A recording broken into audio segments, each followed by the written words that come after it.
বিসমিল্লাহির রহমানির রহিম। শুরু করতেছি মহান রাব্বুল আলামিনের নামে।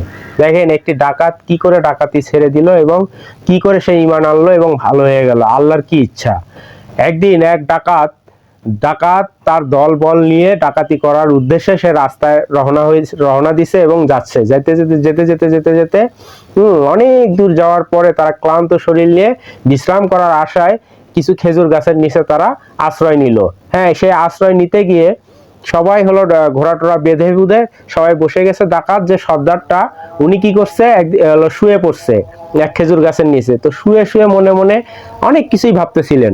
এমন তো অবস্থায় উনি আকাশের দিকে, মানে আমরা তো শুয়ে থাকলে আকাশের দিকেই নজর যায়, তো আকাশের দিকে নজর গেছে। হঠাৎ করে উনি দেখতেছেন যে ওই খেজুরের ডালে একটি পাখির ভাষা।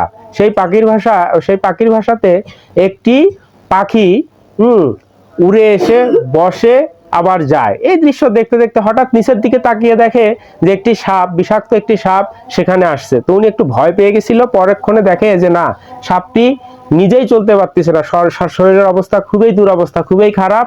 পাশাপাশি সাপটির দুটি চোখ অন্ধ ছিল। তখন উনি নিশ্চিন্তে শুয়ে পড়লেন যে ও সাপ আমাকে কিছু করতে পারবে না। কিছুক্ষণ পর ফলো করে যে ওই সাপটি, ওই যে পাখির ভাষাটা দেখছিলেন উনি, ওই পাখির ভাষার দিকে সাপটিও মানে মুখ করে হা করে আছে।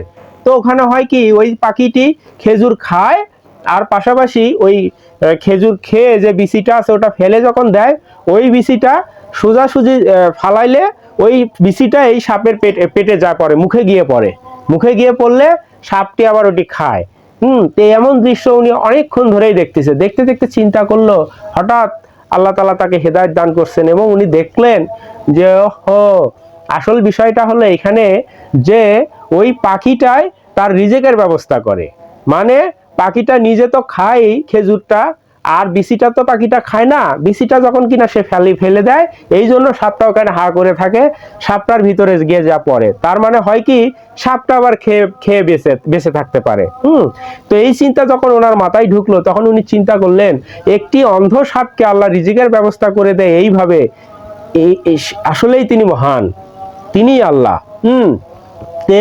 তাহলে রিজেকের মালিক যে আল্লাহ, আজকে আমি বুঝতে পারলাম। যদি রিজেকের মালিক আল্লাহই না হবে, তাহলে এই অন্ধ সাপটা এখানে এসে কি করে এভাবে রিজেকের ব্যবস্থা হতে পারে। তখন সঙ্গে সঙ্গে উনি তওবা করে চিন্তা করলেন, তাহলে আমি আমার রিজেকের জন্য, এই পেট চালানোর জন্য আমি কেন মানুষের ছিনতাই করব, ডাকাতি করব, রাহাজানি করব, মানুষকে কেন খুন করতে যাব? এত চরম চরম পাপ আমি কেন করতে যাব, যে পাপ আমাকে জাহান্নাম পর্যন্ত নিয়ে যেতে পারে বা জাহান্নামবাসী করতে পারে। তখনই উনি সঙ্গে সঙ্গে উনি তওবা করে আল্লাহর কাছে মাপ চেয়ে বলল যে আল্লাহ, আমি এতদিন যা করেছি, অন্যায় করেছি, আমি পাপ করেছি, আমাকে মাফ করে দেন। আমি ঈমান আনতে চাই। সঙ্গে সঙ্গে এ বলে তওবা করে সে উঠে দাঁড়াইছে। তো সবাই তার দলবলরে এসে বলতেছে যে আপনি কোথায় যাচ্ছেন, রওনা হবো নাকি? তখন বলতেছে, চুপ করো বেয়াদবের দল, আমি ঈমান এনেছি, আমি ভালো হয়ে গেছি, আমি আজ থেকে আর ডাকাতি করব না। তখন তারা হতভম্ব হয়ে বলল যে আপনি এটি কি, এসব কি বলতেছেন উল্টাপাল্টা হঠাৎ করে?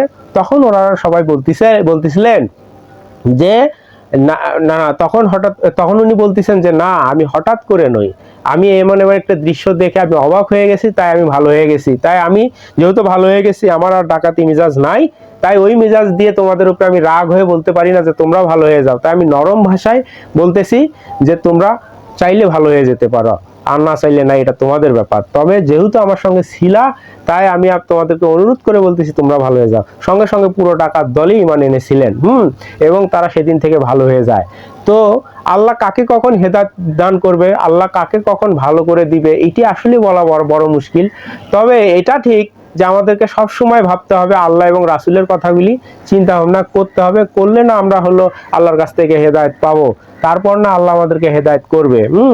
তাই একটি ডাকাত যদি একটি সাপের গল্প থেকে যদি ডাকাতি ছেড়ে দিয়ে আল্লাহর প্রতি ঈমান আনতে পারে, তাহলে আমরা কেন পারি না? আমরা কেন এই সমাজে সুদ খাচ্ছি, ঘুষ খাচ্ছি, চুরি ডাকাতি করছি, রাহাজানি করতেছি, বিভিন্ন ধরনের অন্যায় কাজে লিপ্ত আছি, আমরা কেন ভাই এগুলি করি?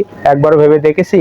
তাই আপনাদের কাছে অনুরোধ থাকবে, আপনারা সব কিছু ছেড়ে দিয়ে ঈমানের পথে আসেন, ঈমান আনেন, ওই ডাকাতের মতো ভালো হয়ে যান, যেভাবে উনি ঈমান এনেছিলেন। তো আশা করি আপনারা আমার ভিডিওটি দেখেছেন, আমি যে উদ্দেশ্যে বানাইছি সেটি যেন সফল হয়, সেটি যেন আপনারা বুঝতে পারেন, তাহলে আমার সার্থকতা। আসসালামু আলাইকুম, ভালো থাকবেন, আমার জন্য দোয়া করবেন, ভিডিওটি শেয়ার করে দিবেন যাতে ওই সব মানুষদের কাছে পৌঁছায় যারা কিনা হলো ঈমান আনতে চায় না।